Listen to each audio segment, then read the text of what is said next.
பாரதி காதலியே கண்ணம்மா கண்ணம்மா, தீராத காதல் நீயே செல்லம்மா செல்லம்மா, கண்ணம்மா கண்ணம்மா, என் வாழின் அர்த்தம் நீ அம்மா. பிளான் போடுற இன்ஜினியர்ஸ் நாங்களா இல்ல இவனுங்களான்னு தெரியல. கன்ஸ்ட்ரக்ஷன்னா என்னன்னு எங்களுக்கே சொல்லி கொடுத்துருவானுங்க போலயே. ஒரு இடத்துக்கு எத்தனை ஃப்ளோர் கட்ட முடியும் இவனுங்களுக்கு மட்டும் தான் தெரியாது மாதிரி நமக்கே பிளான போட சொல்லி கொடுத்துருவானுங்க. என்னங்க நான் கூப்பிடுறேன், நீங்க என்ன பார்க்காம அப்பவும் அந்த லேப்டாப்பை தட்டிட்டு இருக்கீங்க? ஏங்க என்னம்மா என்ன தனியா உட்கார்ந்து புலம்பிட்டு இருக்கீங்க? அதுவா, அந்த காலேஜ் பக்கத்துல ஒரு பில்டிங் வர போகுதுலாம், அதுக்கு 7 ஃப்ளோர்ல கேட்டிருக்காங்க. 2 நாளையில 7 ஃப்ளோருக்கான பிளான போட்டு இன்னும் 2 நாளையில அவங்க கிட்ட நான் பிளான கொடுக்கணுமா? அது எப்படி 7 ஃப்ளோருக்கு நீங்க பிளான் போட முடியும்? கவர்மெண்டே அந்த இடத்துக்கு 2 ஃப்ளோருக்கு தானே பெர்மிஷன் கொடுத்திருக்காங்க. அதை தாண்டி எப்படி 7 ஃப்ளோர்ல இவங்க பில்டிங் கட்டுவாங்க? அதுதான் நான் சொல்றேன். பேஸ்மெண்ட் போட்டு பில்டிங் எழுப்ப ஆரம்பிச்சுட்டான், அதுக்கப்புறம் கண்டுக்க மாட்டாங்களாம். கொடுக்க வேண்டிய இடத்துல கொடுத்து தட்ட வேண்டிய இடத்துல தட்டினா எல்லாரும் வாய மூடிடுவாங்க. அப்படி இப்படின்னு எனக்கு ஆர்டர் போட்டுட்டு இருக்கான். ஓ, அதுக்கு தான் பிளான் போடுறீங்களா? மண்ணு எனக்கு வர வேலை இல்ல பாத்தியா? எப்படி 7 ஃப்ளோர்ல பில்டிங் கட்டுறானுங்கன்னு நான் பாக்குறேன். முடியாதுன்னு சொன்னதுக்கு அப்புறமா கேட்கலாம், என்னைய விலைக்கு வாங்கிடுவான் போல.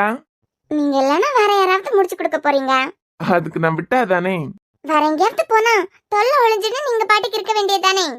குல்ஃபி, அது காலேஜ், அது பக்கத்துல 7 ஃப்ளோர் எதுக்காக தெரியுமா வரப்போகுது? பெரிய மால் தான் வரப்போகுது. அதுக்கு கூடயே சினிமா தியேட்டர் வரப்போகுதாம். பக்கத்துல காலேஜ், அதுக்கு பக்கத்துல சினிமா தியேட்டர். இதெல்லாம் யோசிச்சுதான் கவர்மெண்ட் அப்ரூவல் கொடுக்கல. ஒருவேளை நான் பிளான் போட்டு கொடுக்க போற 2 ஃப்ளோரையும் தாண்டி அவனுங்களுக்கு வேணும்னு வேற ஏதாவது கம்பெனியை தேடி போனானுங்கன்னா கண்டிப்பா நான் கோர்ட்டுக்கு போவேன். எப்படியும் போட்டு நீங்க உங்க பாட்டுக்கு இருக்க வேண்டியதானே. ஏய், அதெல்லாம் விட முடியாது. இந்த இடத்துல பொலிட்டிக்ஸே இறங்கினாலும் நான் கவலைப்பட போறதில்ல. யாருன்னு பாத்துடலாம். இதை யோசிச்சா புலம்பிட்டு இருந்தீங்க? சரி குல்ஃபி, நீ என்னங்க என்னங்கன்னு எல்லாம் போட்டுட்டே வந்தா? ஏதாவது தெரியுதா உங்களுக்கு? ஆமா தெரியுது குல்ஃபி. என்ன தெரியுது? எனக்கு முன்ன ஒரு லேப்டாப் இருக்கு, அது தெரியுது. தங்க செல்ல கணக்கா என் குல்ஃபி என் பக்கத்துல வந்து நிக்கிறான், அது தெரியுது. ஓய், என்ன குல்ஃபி 26 வயசுலயே எனக்கு கண்ணுக்கு என்னமோ ஆயிட்டுன்னு செக் பண்றியா? அது இல்ல, என்ன பாருங்கங்க. உங்களை தாங்க பாத்துட்டு இருக்கேங்க. என்ன நக்கலா? இல்ல குல்ஃபி, விக்கல். சரி, நீங்க விக்கிட்டே இருங்க, நான் கிளம்புறேன். ஏய் இருடி, எங்க ஓடுறான்? அதான் வந்துட்டலாம். சரி, இப்ப சொல்லுங்க, ஏதாவது தெரியுதா? என்கிட்ட ஏதாவது தெரியுதா? குல்ஃபி, டாப்ல இருந்து ஆரம்பிக்கவா? டேய் ஃப்ராடு, நீ என் பொறுமையை ரொம்ப சோதிச்சிட்டு இருக்க. அவ்வளவுதான், மரியாதை சொல்லிட்டேன். யாராவது தாலி கட்டின புருஷனா மரியாதை இல்லாம பேசுவாங்களாடி? இப்படி இன்சல்ட் பண்றேன். சொல்லுங்க, ஏதாவது தெரியுதா? இரு சொல்றேன். ஆரம்பிக்கலாமா? என்ன பிஆர் கன்ஸ்ட்ரக்ஷன் மீட்டிங்ல பேசவா போறீங்க? ஆரம்பிக்கலாமான்னு கேட்டுட்டு ஆரம்பிக்கிறீங்க. அதாவது குல்ஃபி, எனக்கு என்ன தெரியுதுன்னா, சொல்லுங்க ஐயே சொல்லுங்க. எனக்கு என்ன தெரியுதுன்னா, குண்டுன்னு லட்டு மாதிரி 2 கண்ணு, குலாப் ஜாமுனே தோத்து போற அளவுல 2 கண்ணும், வானவில் மாதிரி 2 புருவம். அந்த வானவில்ல சுத்தி மதந்துட்டு இருக்க மேகத்தை மாதிரி வானவில் மாதிரி இருக்க புருவத்தை சுத்தி நெத்தி, இதுதானே? எப்படி குல்ஃபி சமாடி? எனக்காக கவிதை எழுதி உனக்குள்ள ஒன்ன பத்திய வர்ணிக்கிறதுக்கு கவிதையா கொட்டது போல. ஏஜி வாய் முடுங்க. ஏண்டி நல்லா தானே போயிட்டு இருந்த? அன்பு, நல்லா பாருங்க. என்ன பாருங்க, ஏதாவது சேஞ்சஸ் தெரியுதா? கண்டுபிடிச்சிட்டேன். சொல்லுங்க. இங்க இத கொஞ்சம் கட் பண்றியா? ஒரு இங்க போதும். மரியாதை சண்டை போடும்போது எந்த அளவுக்கு இருக்குன்னு எனக்கு தெரியும், அதனால ஒரு இங்க போதும் குல்ஃபி. சொல்லுங்க. பூ வச்சிருக்கத பத்தி கேக்குறியா? நான் வயசுக்கு வந்த நாள்ல இருந்தே நீங்க தான் எனக்கு பூ வாங்கி தரீங்க. ஓ, அப்படி ஒரு பெருமை வேற எனக்கு இருக்கு பத்தியா? அதெல்லாம் எவ்வளவு அழகா இருக்கும் பத்தியா குல்ஃபி? நான் வெளியே போயிட்டு வரும்போது உனக்கு பூ வாங்கி கொண்டு தருவேன். நம்ம வீட்டுல செல்லு பாட்டி, ரமணி பாட்டி, அதுக்கப்புறம் வெளியில இருந்து யாராவது கெஸ்ட் வந்தாங்கன்னாலாம் என்னமா கிண்டல் பண்ணி சிரிப்பாங்க. என்னடா வளர்ந்ததுக்கு பிறகு கல்யாணம் பண்ணிக்கலாம்னு சொல்லிட்டு இப்பவே கரெக்ட் பண்ண பாக்குறியா அப்படின்னு. அத பத்தி அப்புறமா பேசலாம். பூங்கிறது கல்யாணத்துக்கு முன்னா நீங்க எப்பவுமே என் தலையில இருக்கணும்னு ஆசைப்படுவீங்க. இப்ப நம்ம வீட்டு ஃப்ரிட்ஜ்ல ஐஸ் வாட்டரே வத்தி போனாலும் பூக்கு மட்டும் பஞ்சமே இருக்காது. அந்த அளவுக்கு பூ வாங்கி வச்சிருக்கீங்க. இப்போ தலையில இருக்கிறது பார்த்தாதுன்னு எப்பவும் ஃப்ரிட்ஜ்ல இருக்கணும். எல்லாரும் அவங்க வீட்டு ஃப்ரிட்ஜ்ல ஏதாவது கெஸ்ட் ஏதாவது வருவாங்க, பால் எக்ஸ்ட்ரா இருக்கணும்னு ஆசைப்படுவாங்க. ஆனா நீங்க பூ இல்லைன்னா பூ வைக்க முடியாதுன்னு பூ எக்ஸ்ட்ராவா வாங்கி வச்சிருக்கீங்க பாத்தீங்களா? அதனால அதை விடுங்க, வேற. கண்டுபிடிச்சிட்டேன். என்ன? புது வளையல் போட்டிருக்கடி. யோ, என்கிட்ட வேற எதுவுமே இல்லையா சொல்றதுக்கு? அதுக்கப்புறம் ஏதாவது நினைப்பேன். அன்பு. நான் தான் சொல்லு. சரி, டைரக்டாவே கேக்குறேன். நான் குண்டு வச்சிருக்கேனா? அடிங்க. ஏண்டி ஆபீஸ் வேலை தலைக்கு மேல இருக்கு, உன் வேலையும் சேர்த்து நான் பாத்துட்டு இருக்கேன். இப்ப எல்லாம் என்ன ஏது ஏதாவது பண்ணணுமா? என் வேலையை நான் பாக்கட்டுமான்னு ஒரு வார்த்தை கேக்குறியா? ஹலோ ஹலோ ஹலோ ஹலோ 23 ஏஜ்ல நான் எம்இ முடிச்சேன். முடிச்சத சிஇஓ போஸ்டிங் என் தலையில தூக்கி எல்லாருமே வச்சிட்டீங்க. 3 வருஷம் நான் எப்பயே கம்பெனிக்காக உழைச்சிருக்கேன். நானும் சாமும் பிஇ முடிச்சதுல இருந்தே நாய பேயா உழைச்சிட்டு தான் இருக்கோம். அது உங்க தலையெழுத்து. இப்பெல்லாம் நான் பிஆர் வீட்டு பொண்ணு கிடையாது, பிஆர் வீட்டு மருமகா. அட, இது தெரியாம போச்சே. இந்த போஸ்டிங்க தூக்கி ஏஞ்சலுக்கும் ஆகாஷுக்கும் இசை வந்துட்டாலாம், இசைக்கு கொடுங்க. அவ சாப்பிட்டுவார்டி, அவளுக்கு என்ன இத பத்தி தெரியும்? எல்லாம் கத்துப்பான். ஏஞ்சல் கூட தான் சாஃப்ட்வேர், அவ கத்துக்கலையா? எனக்கு கம்பெனில வந்து அங்க வேலை பாக்குறத விட இப்பெல்லாம் வேலைக்கு போயிட்டு வரவங்களை கவனிச்சுட்டு உங்களுக்கு ஒரு நல்ல ஒய்ஃபா ஹவுஸ் ஒய்ஃபா இருக்கணும் தாங்க ஆசையா இருக்கு. அட்லீஸ்ட் ஒரு வருஷமாவது இந்த வேலையெல்லாம் பார்க்கணும்னு ஆசையா இருக்கு. அது சரி. சரி, நான் குண்டு வச்சிருக்கேனா? இல்லடி, குண்டெல்லாம் வைக்கல. என் வயிறு இல்லங்க, கல்யாணம் ஆகி ஒரே மாசத்துல குண்டு வைப்பாங்கன்னு சொல்லுவாங்க எல்லாம், அதான் நான் வெயிட் போட்டிருக்கேனான்னு கேக்குறேன். அதெல்லாம் ஒண்ணும் போடல, இன்னமும் அப்படியே தான் இருக்க. எனக்கு அப்படித்தான் தெரியுது. கொஞ்சம் கூட என் வயிறு கூடவா குண்டு வைக்கலாம்? என்ன என்ன என்ன என்ன உன் பிரச்சனை? இல்லந்து, நமக்கு கல்யாணம் ஆகி கொஞ்ச நாள் ஆகுதுல்ல, இது வரைக்கும் நம்ம பிரெக்னன்சி டெஸ்ட் பண்ணவே இல்ல. நானும் இன்னைக்கு வரைக்கும் பார்த்துட்டேன். பேசாம நம்ம கிட் வாங்கி செக் பண்ணிடலாமே. என் குல்ஃபி, உனக்கு அதுக்கான சிம்டம்ஸ் ஏதாவது தெரியுதா? அப்படி இல்லனா? இல்ல இல்ல இல்ல இல்ல, நாளைக்கு வரைக்கும் டைம் இருக்கு. லூசு, அப்ப நாளைக்கு வரைக்கும் போறேன். உட்காரு. டெஸ்ட் பண்ண வேண்டாமா? உட்காருங்கிறேன்ல. ஏன் சிரிச்சுட்டே இருக்கீங்க? நாளைக்கு வாங்கி டெஸ்ட் பண்ணிடலாம். இல்ல, இப்பவே. ஏங்க, இந்த வீட்ல இருக்கவங்களுக்கு அக்கறை இல்ல, உங்களுக்கு அக்கறை இல்ல. யாராவது இத பத்தி என்கிட்ட கேக்குறீங்களா? எல்லா வீட்லயும் இத கேட்பாங்க. இன்னும் 10 மாசத்துல எங்க கையில பேரனையோ பேத்தியோ பெத்து கொடுத்துரு அப்படின்னு. ஆனா நம்ம வீட்ல யாரும் கேட்க மாட்டேங்கிறாங்க. நீங்களும் என்ன ஏதுன்னு கேட்கவே மாட்டேங்கிறீங்க. எதுக்கு? அப்புறம் நாங்க ஏதாவது கேட்போம். ஏற்கனவே நீ கொஞ்சம் பொங்கிட்டு தான் இருக்க. இதெல்லாம் ஐயோ கேட்டுட்டாங்க அப்படின்னு மறுபடியும் டென்ஷன் ஆக ஆரம்பிப்ப. இதெல்லாம் எங்களுக்கு தேவையா? தேவையான்னு கேக்குறேன். எனக்கு கூட எவ்வளவு ஆசையா இருக்கு, ஆனா உங்களுக்கு தான் அந்த ஆசையே இல்ல. அது சரி. எப்பவும் இந்த லேப்டாப்பே கட்டிட்டு இருக்குது. என்ன கேட்டாலும் இந்த பல்ல காமிக்கிறத மட்டும் நிப்பாட்ட மாட்டீங்க. பல்ல காமிச்சிட்டே தான் பதில் சொல்லுவீங்க. ஏங்க, நிஜமா உங்களுக்கு நான் குழந்தை பெற்று தரணுங்கிற ஆசை எல்லாம் இல்லையா? யார் சொன்னா இல்லன்னு? அதெல்லாம் அளவுக்கு அதிகமாவே இருக்கு. அந்த ஒன்ன போல ஒரு சின்ன பாப்பா பெத்து தருவியாமா? இல்லைன்னு தான் சொன்னா பாவம் பையன் தாங்குவேனா? நிஜமாவா? நீ 10 பிள்ளை பெத்து கொடுத்தாலாம் 10 பிள்ளையும் பொம்பளை பிள்ளையாவே பெத்து கொடு. எப்படி பாத்துக்கிறேன்னு மட்டும் பாரு. நிஜமா? ஏய், ஓ மேல சத்தியமாடி. அப்ப பாருங்க, 10 மாசத்துல உங்க கையில ஒரு குழந்தைய நான் கொடுக்கறேன். அது சரி. இப்போ கிட் வாங்கி தரீங்களா? 2 பேருமே போவோம். 2 பேருமே போய் வாங்கிட்டு வருவோம். இன்னைக்கு வா. அச்சோ, துணி ஊற வச்சிருக்கனே, துணி அலசிட்டு துணியை காய போடணும். ஈவினிங் போலாம். சத்தியமா? ஏய், போலாண்டி மக்கு. அப்போ ஓகே. சரியான ராட்சசி. இங்க பாரினியா, பாசிட்டிவா இருந்ததுன்னா ஓகே. ஒருவேளை நெகட்டிவ்னு வச்சுக்கோ. நீ டென்ஷன் ஆக கூடாது, அத பத்தி எல்லாம் யோசிக்கவே கூடாது. ஏங்க, நான் ஒன்னு சொல்லவா? உங்ககிட்ட நான் 2 விஷயம் நிறையவே நோட் பண்ணிருக்கேன். என்ன? உங்களுக்கு என்கிட்டயா இருக்கட்டும், அத்தைக்கிட்டயா இருக்கட்டும், இந்த வீட்டுல உள்ள யார் மேலயும் கோவப்படவே தெரியாது. ஆபீஸ் விஷயத்துல எல்லாம் சில நேரம் கிளைண்ட பாத்துட்டு வரும்போது பயங்கர கோவத்துல வருவீங்க. சில நேரம் சைட்ல உங்களுக்கு பிடிச்ச மாதிரி வேலை நடக்காம இருந்தாலும் அவ்வளவு கோவத்துல வருவீங்க. நான் கூட யோசிச்சுட்டே இருப்பேன், இன்னைக்கு வீட்ல போயும் ரொம்ப கோவப்படுவாங்க. முந்தையாவது நம்ம ஃப்ரெண்டு மட்டும்தான், ஸோ இதை பத்தி சொல்லிட்டு விட்டுருவாங்க. ஆனா இப்போ ஒய்ஃப், இந்த கோவத்தை எல்லாம் ரூமுக்கு வந்ததும் என்கிட்ட தான் காட்டுவீங்கன்னு ரொம்ப பயந்து பயந்தேன்.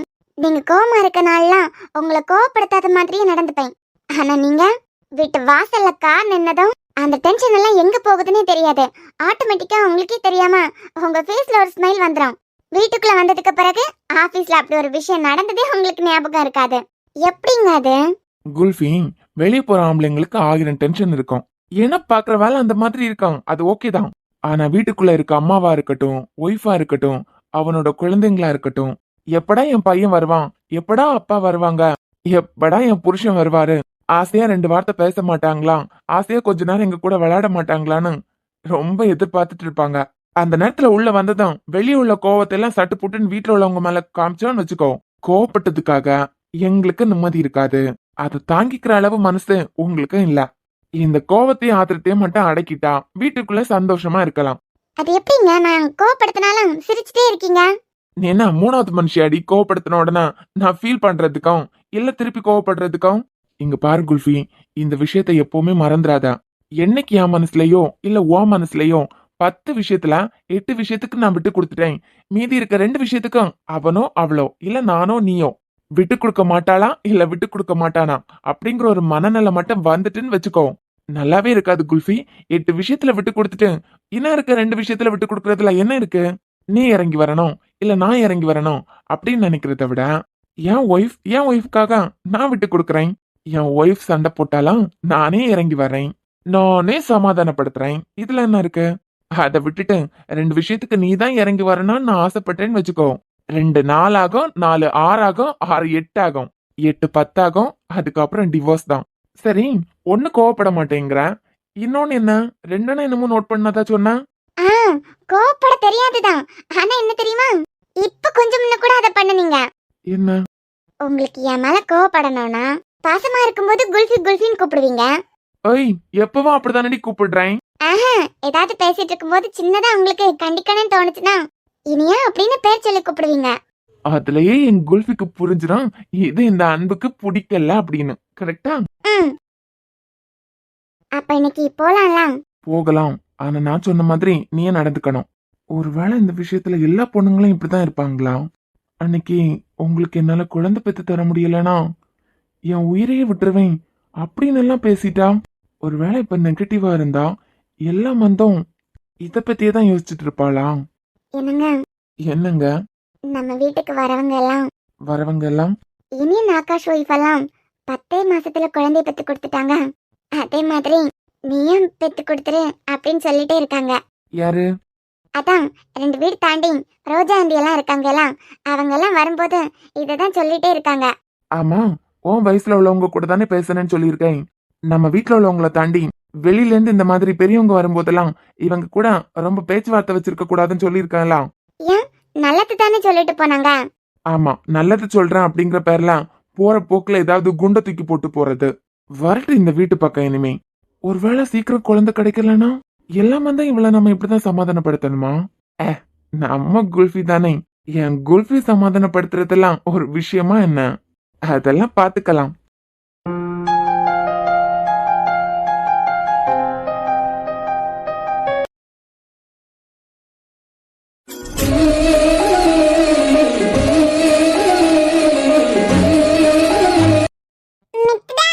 என்ன ஸ்னோ? டிராயிங்கா? இத கோலம்னு சொல்லுவாங்க. Thank you. ஐயோ ஸ்னோ, நான் தான் கோலம் போட்டு முடிச்சிட்டேனே. புள்ளி வச்சுதான் நம்ம முடிச்சிட்டோம்ல. கோலம் ஆரம்பிக்க முன்னதான் புள்ளி வைக்கணும். கோலம் போட்டதுக்கு பிறகு புள்ளி வைக்க கூடாதுடா. ஆமா. உனக்கு கோலம் ஆகாயிக்குனா மதுமா இருக்காங்கலாம். ஆமா. எனக்கு அம்மா யாரு உனக்கு? உன் அம்மா எனக்கு அண்ணி, என் அண்ணனோட ஒய்ஃப், நீ என் அண்ணனோட குழந்தை. அப்போ அம்மா எனக்கு அண்ணி, நீ எனக்கு மருமகா. அப்படினா? ஐயோ, அப்படின்னா நீ எனக்கு பொண்ணு மாதிரி. மதுமா ஆகா கோலம் போடுவாங்க தெரியுமா? உங்க அம்மா கோலம் போடுவாங்களா? அம்மா ஆத்தா போடுவாங்க. ஆனா உங்க அம்மா அளவுக்கெல்லாம் எனக்கு கோலம் போட தெரியாதே. ஏன்னா உங்க அம்மா டெய்லி கோலம் போடுவாங்க. ஆனா உன் அத்தை ஹாஸ்டல்ல தூக்கி போட்டு இப்பதான் வீட்டுக்கே வந்திருக்கேன். எப்பெல்லாம் எனக்கு லீவு கிடைக்குதோ அப்ப மட்டும்தான் நான் என் வீட்டுல கோலம் போடுவேன். ஹாஸ்டல்ல போட முடியாதுடா கோலம் எல்லாம். சரி போட்டுரும். ஆமா ஓ அம்மம்மா வீட்டுக்கு என்ன? அம்மம்மா வீட்டுலயும் யாருமே கோலம் போடாட்டாங்க. ஏன் உங்க அம்மம்மா போட மாட்டாங்களா கோலம்? எனக்கு அம்மம்மா புள்ளி வச்சு போடும். புள்ளி வச்சு போடுறதா கோலம்? ஒயிட் கலர் வீட்லாம் ஒயிட் கலர்ல புள்ளி புள்ளியா வைப்பாங்க. அத்தே முத ஒயிட் கலர் பவுடர்ல தானே புள்ளி புள்ளியா வச்சேன். அதுக்கு பிறகு தானே கலர் பொடியெல்லாம் தூவுனேன். என்ன ஐயோ ஸ்னோ, இன்னைக்கு ஏற்கனவே அத்தை ரொம்ப லேட்டு ஸ்கூலுக்கு. அதான் அத்தை கோலம்லாம் போட்டு முடிச்சிட்டேலாம். நாளைக்கு இனிமே நீ புள்ளி வைக்கலாம். இன்னைக்கு சீக்கிரமா அத்தைக்கு காலேஜ் போகணும். அதனால நாளைக்கு மித்ரா கோலம் போடும்போது நீ புள்ளி வை, சரியா? நீ சிரிக்கவே மாட்டியா? ஏன் அப்ப சிரிச்சிட்டேன் போதுமா? சிரிச்சிட்டே இருந்தா பைத்தியம்னு சொல்லிடுவாங்க. அடியே, உனக்கு விளக்கம் கொடுத்துட்டே இருந்தா என்னால இன்னைக்கு காலேஜுக்கு போகவே முடியாது. நான் காலேஜுக்கு போன மாதிரி தான். அப்புறம் அந்த வீட்டுல கொம்பேரி முக்கை இருக்கான்ல, இல்ல இல்ல கொம்பு இல்ல, நான் கரெக்டா காலேஜ் போகலன்னா என்ன அடிச்சிருவாங்க. குரு இருக்கார்ல, அவர்தான்.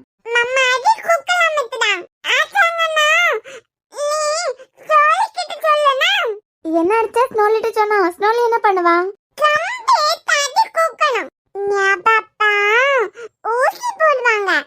ஓய், எங்க அண்ணன் எவ்வளவு பெரிய டாக்டர் தெரியுமா? நீ கொலை பண்றதுக்காக அவனை ஊசி போட வச்சிருவ போல இருக்கேன்.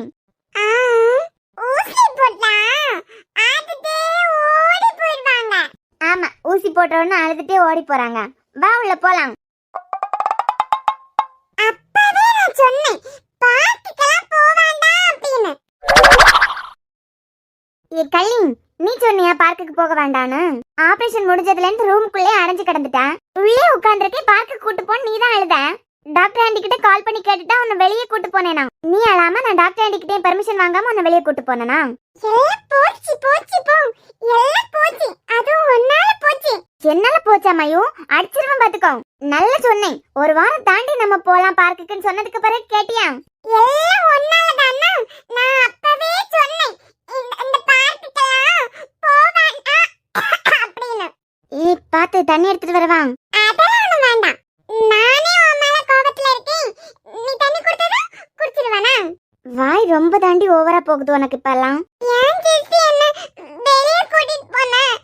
நீ என்ன உள்ளே விட்டுக்கலாம்ல? ஏ மயூ, நீ அழுததுனால தானே உன்னை கூட்டி போனேனா?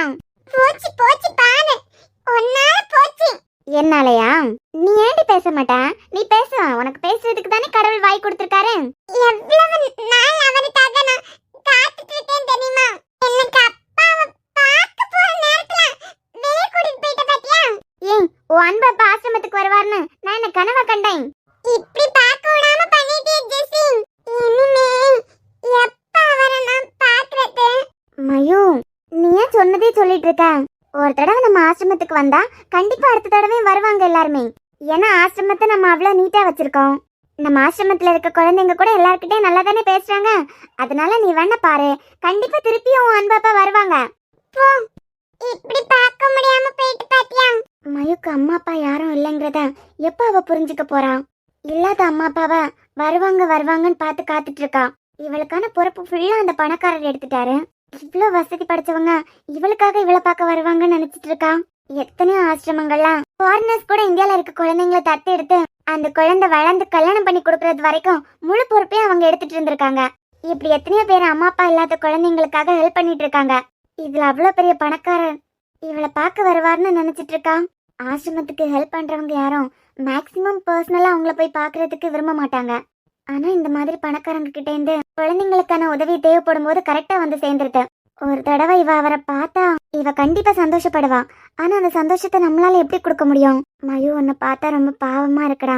எனக்காவது சித்தி இருக்காங்க, அப்பா இருக்காங்க, அம்மாவை கூட போட்டோல பாத்துட்டு இருக்க முடியும். ஆனா உன் அம்மா அப்பா யாருன்னு தெரியாததுனால அவங்க போட்டோ கூட எங்ககிட்ட இல்ல. உன்னை பார்த்தா ரொம்ப பாவமா இருக்கடா. என்ன மயு?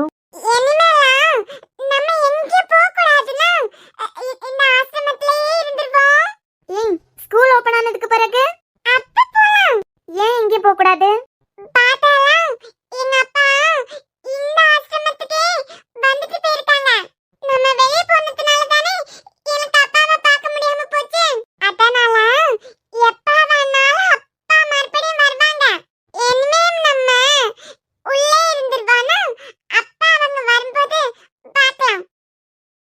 மயு ஏன் தங்க அழுவ? அந்த அப்பாக்கு கூட என்ன பார்க்கணும்னு ஆசையே இல்லையா ஜெசி? இங்க எல்லா குழந்தைங்களுக்கும் சொந்தக்காரங்க எல்லாம் இருக்காங்கல்ல, எனக்கு தான் யாருமே இல்ல. யாருமே மயு பார்க்க வரவே இல்ல. அப்பனா மயு யாருக்கும் வேண்டாம் தானே? இவளை எப்படி சமாதானப்படுத்த போறோம்? மயு மதன்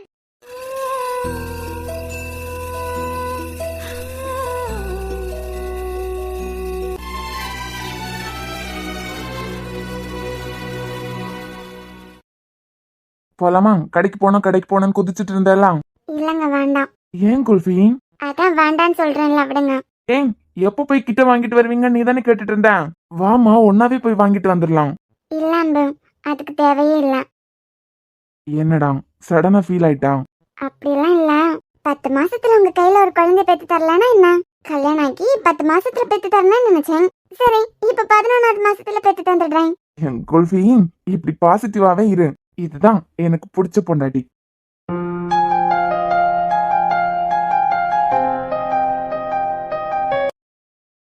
இப்பவாவது சொல்லண்டா.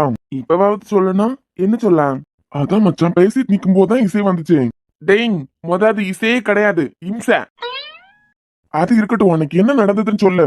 அன்னைக்கு விஆர் ஃபேமிலி, அந்த அரசு, நான், மெயினா இசையோட அண்ணா அன்பு, இத்தனை பேர் கல்யாணம் நடந்த இடத்துல நின்னு இருக்கோம். இப்போ இந்த செகண்ட் வரைக்கும் அந்த பொண்ணு இசை நீ இசை கழுத்துல தாலி கட்டிட்டதா தான் நினைச்சிட்டு இருக்கு. சம்பந்தப்பட்ட அந்த பொண்ணே அந்த பொண்ணு கழுத்துல நீ தாலி கட்டிட்டதா நினைச்சிட்டு இருக்கு. ஆனா நீ கட்டல அப்படிங்கிற. என் குரு, ஒருவேளை நீ அவ கழுத்துல 3 முடிச்சு போடும்போது பின்னாடி ஏதாவது பொண்ணுங்களை விட்டு இருந்தியா? எதுக்கு? நீ கட்டுற மாதிரி கொண்டு போயிட்டு பின்னாடி ஏதாவது பொண்ணு நீ தாலி கட்டுறதுக்கு ஹெல்ப் பண்ற மாதிரி, அவ முடி ஏதாவது அட்ஜஸ்ட் பண்ற மாதிரி 3 முடிச்சு ஏதாவது அந்த பொண்ணு போட்டு விட்டுட்டாலோ? எங்க இருந்துடா இப்படி எல்லாம் யோசிக்கிற மச்சான்? இதெல்லாம் சீரியல்ல நடக்கிறது. உட்கார்ந்து இருக்க பொண்ணுக்கு தாலி கட்டுற மாதிரி போயிட்டு பின்னாடி நிக்கிற பொண்ணுக்கு தாலி கட்டுறது, இதெல்லாம் டிவி சீரியலுக்கு தான் செட் ஆகும். அப்புறம் என்னதான் பண்ண, அங்க என்னதான் நடந்தது அப்படி? ஆமா, அந்த அரசோட பையன் தான் நீ அப்படின்னு நீ எப்படி நம்பின? அந்த அரசே அவனுக்கு ஒரு பையன் இருக்கதா தான் நம்பிட்டு இருக்கான். அப்புறம் இந்த உண்மை வேற யாருக்கு தெரியும்? எனக்குள்ள ஏகப்பட்ட கேள்வி எழும்பிட்டே இருக்கடா. அவன் பெத்த பிள்ளையே அவன் கொல்லனேன்னு எதுக்காக நினைக்கணும்? அன்னைக்கு என்ன நடந்ததுன்னா, என்ன சாமி, அதான் மாப்பிள்ளையே மணமேடைக்கு வந்தாச்சு. சட்டு புட்டுன்னு மேற்படி என்ன பண்ணணுமோ அதை பண்ணுங்க. முகூர்த்த நேரம் முடியறதுக்குள்ள கல்யாணத்தை முடிக்கணும்ல. சரிதான், இப்போ ஆரம்பிச்சுடுறேன். பையன் மணமேடைக்கு வர்றதுக்கு முன்ன பையனை கூப்பிடுங்கன்னு சொல்லிட்டே இருந்தீங்க. பையன் மணமேடைக்கு வந்து இவ்வளவு நேரம் ஆகுது, ஆரம்பிக்கவே இல்லை இன்னும். என்ன பாத்துட்டே இருக்கீங்க? அது ஒண்ணும் இல்ல, ஒரே வாரத்துல இவ்வளவு பிரம்மாண்டமா கல்யாண ஏற்பாட்டை எல்லாம் ஏற்பாடு பண்ணிருக்கீங்க எல்லாம். அதான் எப்படி சாத்தியன்னு பாத்துட்டு இருக்கேன். சாமி, அதெல்லாம் பணம் காசு இருந்ததுன்னா எதை வேணாலும் கொடுத்து வாங்கலாம். ஓ சரிப்பா. குரு. என்ன சார்? என்ன கல்யாணம் மாப்பிள்ள எப்பவுமே துருன்னு சந்தோஷமா ஜாலியா இருப்பேன். இப்ப ஏதோ மூட் அவுட் ஆன மாதிரி உடஞ்சு போய் உட்கார்ந்துருக்கேன். அதெல்லாம் ஒண்ணும் இல்ல, நான் சந்தோஷமா தான் இருக்கேன். இங்க பாரு, நான் ரொம்ப நேரம் எல்லாம் இதுல நின்னுட்டு பேச முடியாது. ஏன்னா விஆர் வீட்டுக்கும் உனக்கு எந்த சம்பந்தமும் இல்ல. சம்பந்தமே இல்லாம நான் உன்கிட்ட வந்து பேசிட்டு நிக்கிறத யாராவது பார்த்தாங்கன்னா அது பெரிய பிரச்சனை ஆயிரும்பா. ஏன்னா இந்த வீட்டுல உள்ளவங்களை பொறுத்த வரைக்கும் இசைக்கு மட்டும்தான் உன்ன தெரியும். அதனால நான் அப்படி போய் உட்காந்துக்கவா? சரி சார். அப்புறம் குரு, எங்க பாக்குறதுக்கு நல்லாவே இல்லாத ஒரு பொண்ணை நம்ம தலையில கட்டி வைக்க பாக்குறான் போல அப்படின்னு எல்லாம் நினைச்சிடாத. நீ தாலி கட்ட இருக்க பொண்ணை பாக்குறதுக்கு தேவதை மாதிரி அம்சமா தான் இருப்பான். நீ வேணா பாரு, பாக்குற முத பார்வையிலேயே அவளை உனக்கு புடிச்சு போகாட்ட பாரு. எனக்கா சார்? ஆமா, அழகுன்னா அழகு, அவ்வளவு அழகு. அதனால ஏதோ ஒண்ணு உன் தலையில நான் கட்டி வைக்கிறேன்னு நினைக்காத. பொண்ணு நல்லா அழகா தான் இருக்கும். அதுக்கப்புறம் புடிச்சா நீ அவ கூடயே வாழ்ந்துக்கோ. அப்படி இல்லைன்னா அது உன் விருப்பம். சரி சரி, நான் போய் ஓரமா போய் உட்காந்துக்கிறேன். ஏன்னா இங்க இருக்கவங்க யாருக்காவது என் மேல சந்தேகம் வந்ததுன்னா எல்லாம் முடிஞ்சு. சரி சார். தப்பு பண்ணிட்டிய அரசு, ரொம்ப பெரிய தப்பு பண்ணிட்ட. இந்த குரு கிட்ட மோதி நீ பெரிய தப்பு பண்ணிட்ட. தம்பி, ஆ நீங்க ஆரம்பிங்க சாமி. நீ குருநாத் தானே? ஆமா சாமி. என் முழு பேர் உங்களுக்கு எப்படி தெரியும்? சண்முகமூர்த்தி மகேஸ்வரி பையன் தானே நீ?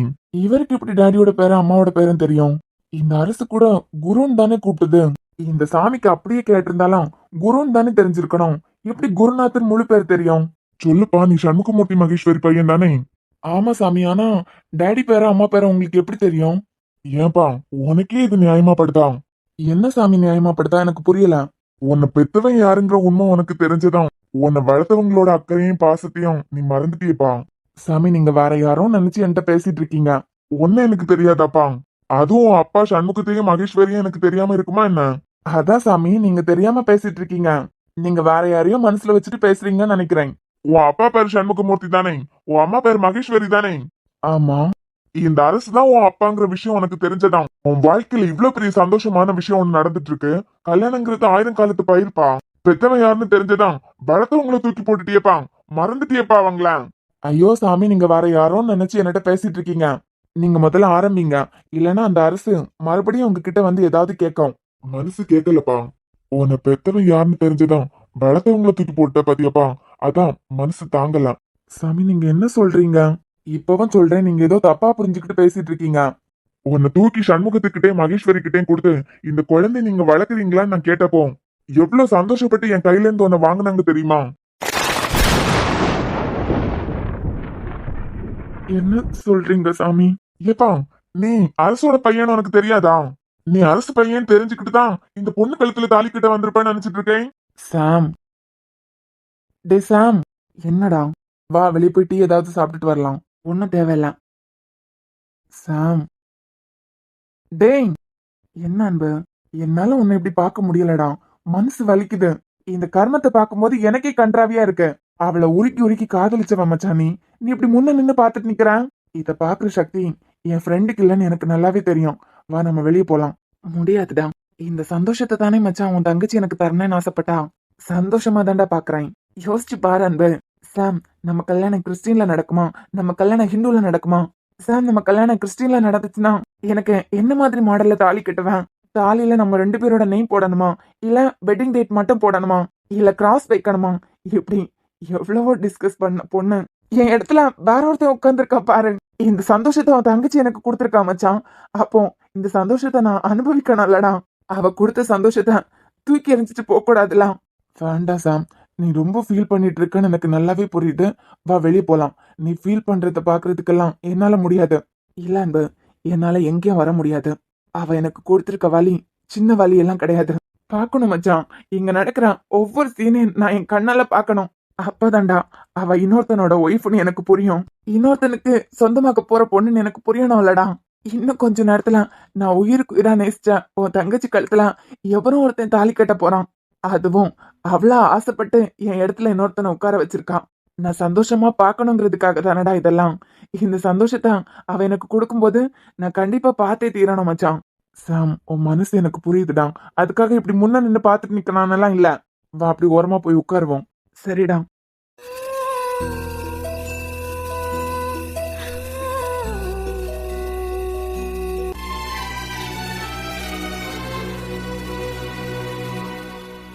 இல்ல சாமி, எனக்கு எதுவுமே தெரியல. இல்ல, நீங்க பேசுறது எனக்கு ஒழுங்கா புரியல. அப்போ நான் என் டாடி சண்முகத்துக்கும் மகேஸ்வரி அம்மாக்கும் பிறந்த பையன் கிடையாதா? என்னப்பா, அரசு தலைமையில தான் இந்த கல்யாணமே நடக்கிற மாதிரி இருக்கு. நீ என்னடானா, இல்ல நான் தான் ஏதாவது குழம்பி போயிருக்கேனான்னு தெரியல. இல்ல சாமி, ஏதோ ஒரு விஷயம் இருக்கு. என்னன்னு சொல்லுங்க. குரு, உனக்கு உண்மை தெரிஞ்சுதான் அரசு தலைமையில உனக்கு புடிச்ச பொண்ணை கல்யாணம் பண்ணிக்க வந்திருக்கேன்னு நினைச்சேன். நீங்க சொல்ல வந்ததை சொல்லுங்க சாமி. நான் அரசுக்கு பிறந்த பையன் என்னமோ சொன்னீங்களே. சொல்றேன்ப்பா, உனக்கு உண்மை தெரிய வேண்டிய நேரம் இதுதான் அப்படின்னா யாரால மறைக்க முடியும்? ஆனா அரசு வேற எப்போ இங்க வந்துட்டு போயிட்டு இருக்கான். கொஞ்சம் அந்த பக்கமா சைட்ல வா, நான் சொல்றேன் என்னன்னு. கல்யாணம் முடிஞ்சதுக்கு பிறகு சொல்றேனே. இல்ல சாமி, நீங்க தொடங்கிட்டீங்க. எனக்கு இப்பவே உடனே எல்லாத்துக்கும் பதில் தெரியணும். சரிப்பா, இதுல நின்னெல்லாம் சொல்ல முடியாது. இதுல நின்னு சொன்னா ஒருவேளை திடீர்னு அரசு வந்துட்டானா எனக்கு என் குடும்பத்துக்கு கூட ஆபத்தா வந்துடும். சொல்லுங்க, நீங்க சொல்றதெல்லாம் நான் எப்படி உண்மைன்னு நம்புறதுக்கு? ஏன்னா நான் பிறந்ததுல இருந்தே சண்முகன் டாடி கூடயும் மகாமா கூடயும் தான் இருக்கேன். என்ன அவ்வளவு பாசம் கொடுத்து வளர்க்குறாங்க. திடீர்னு நீங்க வந்து அவங்க என்ன பெத்தவங்க கிடையாதுன்னு சொல்லும்போது மனசெல்லாம் மனசுக்குள்ள மின்னல் அடிச்ச மாதிரி இருக்கு. குரு, 25 வருஷத்துக்கு முன்ன அரசுக்கு 2 குழந்தை பிறந்தது. 2 குழந்தைலாம் ஒண்ணு அரசுகிட்ட வளர்ந்துட்டு இருக்கு சாம். 2 குழந்தைங்கள பிறந்த உடனே ஜோசியக்காரனை கூப்பிட்டு ஜோசியத்தை பார்க்க ஆரம்பிச்சிட்டான். மூத்த குழந்தை பிறந்த நேரத்துக்கு பேரு புகழ் மரியாதை பிசினஸ்ல பெரிய ஆள் ஆகுறதுன்னு கொடி கட்டி பறக்கிறதா இருந்திருக்கு. ஆனா அதே இளைய குழந்தை பிறந்த நேரத்துல அந்த குழந்தை வளர்ந்து 26 வயசு வரைக்கும் எதுவும் ஆகாம அப்படியே போகும். ஆனா அந்த குழந்தையோட 26 வயசு ஆகும்போது அப்ப சம்பாதிச்சு வச்ச பேரு புகழ் சந்தோஷம் பணபலம் எல்லாத்தையும் அழிக்கான்னு ஜாதகக்காரன் சொல்லியிருக்கான். ஜோசியக்காரன் சொன்ன அந்த பேச்சை நம்பி அரசு கிட்ட டிரைவரா வேலை பார்த்தவங்க கிட்ட இளைய குழந்தைய தூக்கி கொடுத்து இந்த குழந்தைய கொன்றுன்னு கொடுத்துருக்கான். சாமி, அந்த குழந்தையோட நல்ல காலமோ இல்ல அரசோட கெட்ட காலமோ ஏதோ ஒண்ணு அந்த டிரைவரோட பொண்டாட்டியும் அதே நேரத்துல பிள்ளை தாச்சியா இருந்திருக்காங்க. பிள்ளை தாச்சியா இருக்கிற பொண்ணோட புருஷன் பாம்பு கூட அடிக்க மாட்டாங்க. அப்படி ஏதாவது வேற உயிரினத்தை துன்புறுத்துனா வயித்துல இருக்க குழந்தைக்கு ஏதாவது ஆபத்து வந்துடும் ஒரு பயம். அதனால அரசு கொல்றதுக்காக கொடுத்த அவனோட 2வது குழந்தைய தூக்கிட்டு கோயிலுக்கு என்ன தேடி வந்தான். சாமி, இந்த குழந்தைய நான் கொலை பண்ணலைன்னா அந்த அரசு என்னையும் உயிரோட விட மாட்டான். அதே நேரத்துல பிறந்து 1 மணி நேரமே ஆன குழந்தையா என்னால கொலை பண்ணவும் முடியாதுன்னு என் கையில கொண்டு கொடுத்தான். அரசு பத்தி தெரியாதவங்க யாருமே இருக்க மாட்டாங்கப்பா. ரொம்ப வருஷமாவே சண்முகத்தையும் மகேஸ்வரியும் எனக்கு தெரியும். அவ்வளவு வசதி வாய்ப்பு இருக்கிறவங்க இல்லாதப்பட்டவங்களுக்கு வாரி வாரி குடுக்கறவன் தான் சண்முகம். ஆனா என்னதான் வாரி வாரி கொடுத்தாலும் வாங்குறவங்களுக்கும் வாயின்னு ஒண்ணு இருக்குல்லப்பா. இதே வாரிசுன்னு ஒண்ணு இருந்ததுன்னா இந்த மாதிரி அள்ளி இறைப்பாங்களாம். வாரிசு இல்லாததுனால தானே அள்ளி இறைக்கிறாங்க அப்படின்னு முதுகுக்கு பின்னாடி பேசுவாங்க. போகாத ஹாஸ்பிட்டலும் இல்ல, ஏறி இறங்காத கோயில் குளமும் இல்ல. அந்த நேரத்துலதான் சண்முகமும் மகேஸ்வரியும் எனக்கு ஞாபகத்துக்கு வந்தாங்க. கூப்பிட்டு இந்த குழந்தைய வளர்க்குறீங்களான்னு கேட்டேன். அவ்வளவு சந்தோஷமா உன்னை அவங்க கையில வாங்குனாங்கப்பா. உன்னை பெத்தவன் உன்னை கொன்னே தீரனேன்னு அல நலஞ்சான். ஆனா சண்முகமும் மகேஸ்வரியும் அவங்க உயிரை கொடுத்து உன்னை காப்பாத்தனேன்னு நினைச்சாங்க. அரசும் அப்பாங்கிற உண்மை உனக்கு தெரியாம இருந்தாலும் உன்னை வளர்த்தவங்க இல்லாம இந்த பொண்ணு கல்யாணம் பண்ணிக்கிறது உனக்கு நல்லதுன்னு படுதாப்பா. சாமி, அப்ப நிஜமாவே நான் சண்முகன் டாடிக்கும் மகாமாக்க பிறந்த பையன் இல்லையா? இல்லப்பா, உன் அப்பா அரசு, உன் அம்மா அருவி. ஆனா இத என் வாயாலே சொல்ற மாதிரி ஆயிடுச்சு பத்தியா.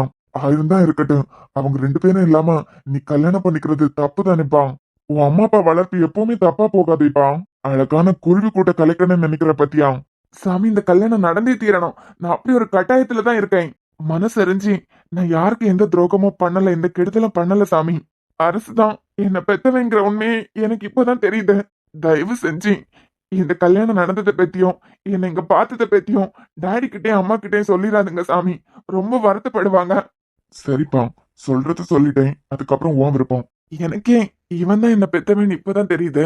ஆனா அழகான குருவி கூட நான் கலைக்கிறதா சொன்னீங்களே, நான் அப்படி மனசறிஞ்சு எந்த தப்பும் பண்ணலையே சாமி. என் வீடே அழகான குருவி கூடு.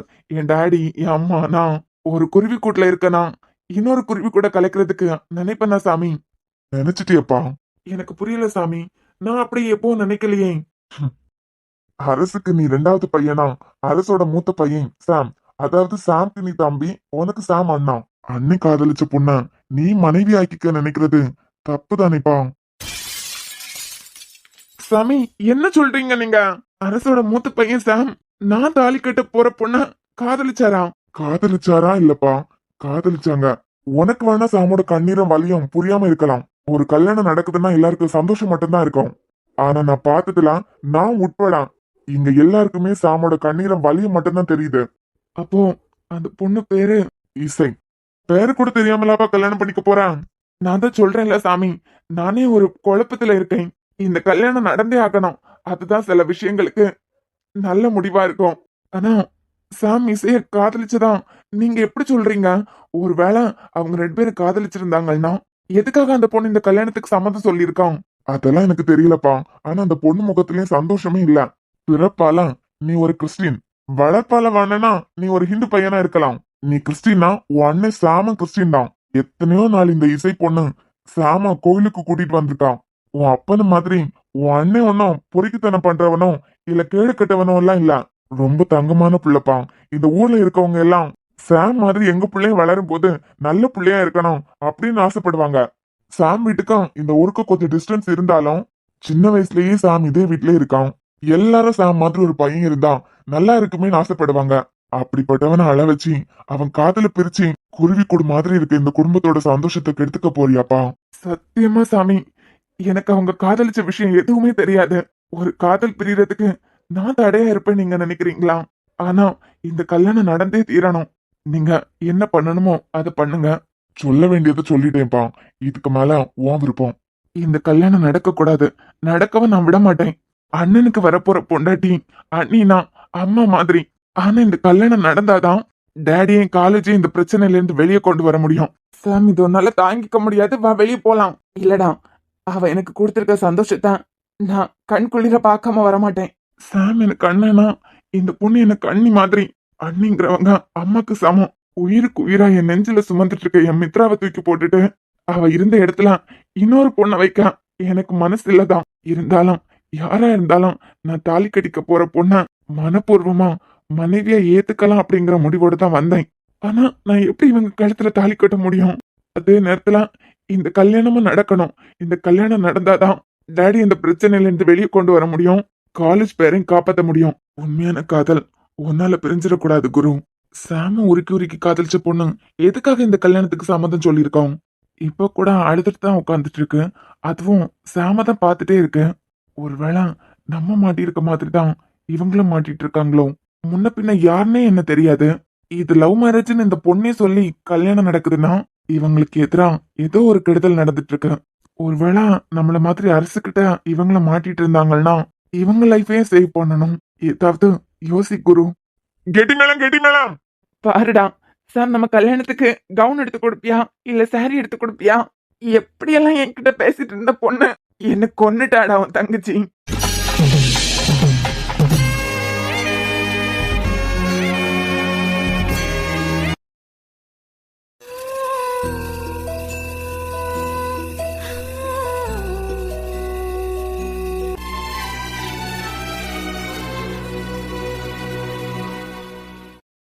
இதுதாண்டா நடந்தது. ஆமா, என்ன பார்த்தா உனக்கு எப்படி தெரியுது? டேய், நீ கேட்ட பிளாஷ்பேக் தான் ஓபன் பண்ணிட்டேன்ல. எல்லாம் ஓகேடா. நீ சண்முக அங்கிள் கிட்டே மகாந்தி கிட்டே எப்படி வந்து சேர்ந்தேன்னு தெரிஞ்சிருச்சு.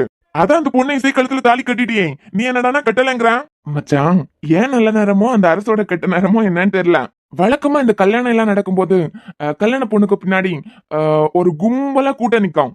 தாலி கட்ட போற நேரத்துல முடியெல்லாம் புடிச்சு ஹெல்ப் பண்ற மாதிரி இப்படி ஒரு கும்பல் நிக்கும். ஆனா என்னன்னு தெரியல, அந்த கல்யாணம் யாருக்கும் பிடிக்காம நடந்ததுனாலயும் என்னமோ அன்னைக்கு எங்க பின்னாடி யாருமே இல்ல. ஏன் அரசு கூட தள்ளிதான் நின்னு வேடிக்கை பார்த்துட்டு நின்னான்.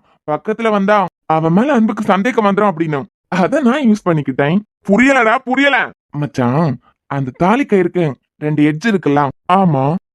இசை கழுத்துல பெருசா ஒரு மாலை போட்டிருந்தா கல்யாண பொண்ணுக்கும் கல்யாண மாப்பிளைக்கும் மாலை போடுவாங்க தானே? 2 எட்ஜையும் அவ கழுத்துல போட்டிருந்த மாலையில கீழே விழாத மாதிரி சொருக்கி விட்டுட்டேன். டேய், எவ்வளவு பெரிய விஷயத்த இப்படி 2 செகண்ட்ல சொல்லி முடிச்சுட்டா? ஆமாண்டா, காலேஜ் பேரை காப்பாத்தனா நான் தாலி கட்டி தான் ஆகணும். ஆனா உண்மையான காதல பிரிக்கிறதா என் நோக்கம் கிடையாது. என் அண்ணன் ஒய்ஃப் எனக்கு அண்ணினா அம்மா மாதிரி. அவங்க கழுத்துல என்னால எப்படிடா தாலி கட்ட முடியும்? அதான் தாலியோட 2 எட்ஜையும் அவ கழுத்துல போட்டிருந்த மாலையில சொருக்கி விட்டுட்டு அதை மறைக்கிறதுக்காக அவ முடி வச்சு அட்ஜஸ்ட் பண்ணி விட்டுட்டேன். ஆக அங்கேயே ஒரு திருட்டு வேலை பார்த்திருக்க. எப்படியோ டேடியோட பேரையும் அரசு கிட்ட இருந்து காப்பாத்திட்டேன், காலேஜையும் கவர்மெண்ட் கிட்ட இருந்து காப்பாத்திட்டேன். ஆனா கார்த்திக், அந்த அரசு எனக்கு அப்பனா இருந்துட்டு அவன் யாருன்னு காமிச்சிட்டான்ல. நான் யாருன்னு கூடிய சீக்கிரம் அவனுக்கு காமிக்கிறேன்டா. மச்சான், எல்லாம் ஓகே. நீ தாலியை கட்டாம மாலையில சொருக்கி விட்டேனா அது எப்ப வேணாலும் கீழே விழுந்திருக்கோம்லடா. ஏன், எப்படியும் கல்யாண பொண்ணு போட்டிருக்க மாலை வெயிட்டா தான் இருக்கும். அவ கொஞ்சம் அட்ஜஸ்ட் பண்ணியிருந்தாலே அந்த தாலி கீழே விழுந்திருக்கும். அது எப்படி அவ்வளவு நேரம் கீழே விழாம இருந்தது? ஏதோ என் லக்ல அந்த நேரம் கீழே விழாம இருந்திருக்கும். அது லக்கா இருந்தாலும் அப்புறமா மாலை கழட்டும் போது கீழே விழுந்திருக்கணும் தானே? இசைக்கு தெரியாமலா இருந்திருக்கும். ஆனா இப்ப வரைக்கும் இசை நினைச்சிட்டு இருக்கு நீ தாலி கட்டிட்ட அப்படின்னு. அதுதான் எனக்கும் புரியல. மணமேடையில இருந்து ரூமுக்கு போனதுக்கு பிறகு என்ன நடந்திருக்குன்னு தான் தெரியல. ஆனா நான் தாலி கட்டினேன்னு அவன் நம்பிட்டா, அது கன்ஃபார்ம். அதுக்கப்புறம் என்ன நடந்ததுன்னு அந்த இம்சைக்கு தான் தெரியும். இந்த கேப்லயே உனக்கு அவளை கலாய்க்காட்ட நிம்மதி வராது பத்தியா? அதை விடு. ஆனா அந்த அரசு நடு தெருவுல நிக்கிறத நான் பாக்கணும்டா. என் டாடிக்கு தொல்லை கொடுக்கணும்னு நினைச்சான்ல, என் டாடிய ஸ்டேஷன்ல வச்ச அவனா நான் கம்பி என்ன வைக்காம விட மாட்டேன்டா. அது மட்டும் இல்ல, இனியனோட சாவி எப்படிப்பட்டதுன்னு அவன் வாயாலே வெளியே வர வைக்கிறேன். அவனா கக்குவான் பாரு.